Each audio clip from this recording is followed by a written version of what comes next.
आज आमे षष्ठ श्रेणी रे पद्य प्रभात अवकाश पढ़ा।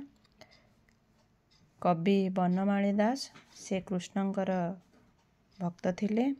से बहुत कविता रचना करिसंती। ता मध्यरु आज आमे पढ़ा प्रभात अवकाश। उठनी सिपाहिलाए थर हे बंशीधर, उठनी सिपाहिलाए थर। मंदिरे डाकिले सुक, वृक्षरे राबिले काक। कोह कोह रटे पिक, कुकुट डाकिले परखर। हे बंशीधर, उठनी सिपाहिलाए थर। डाके जसवंती भाली, उठ मोर बनमाली। श्रीमुख देवी पखाली, झरीरे रखिची बासनीर।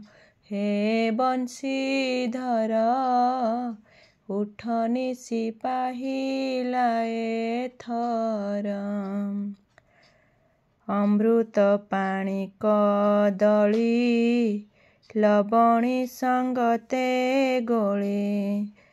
अधाम गटिका पुली, खंड संगे भुंजाई बिसर।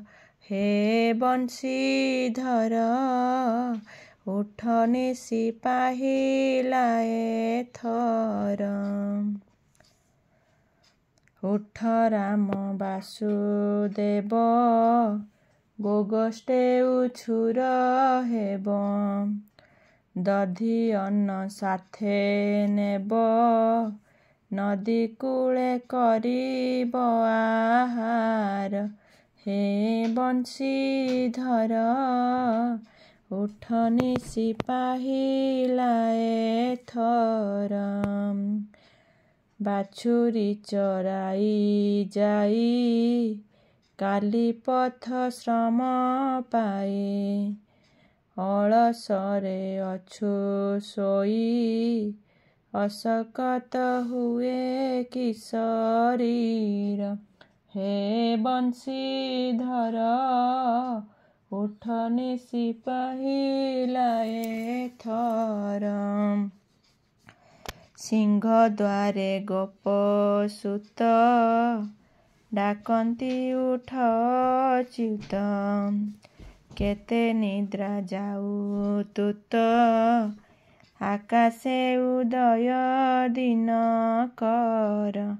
हे बंशीधर, उठनी सिपाहिलाए थर। उठ प्रभु चक्रधर, जीवाकु हेब उछुर। बनकु गमन कर, बनमाली चरणे किंकर। हे बंशीधर, उठनी सिपाहिलाए थर।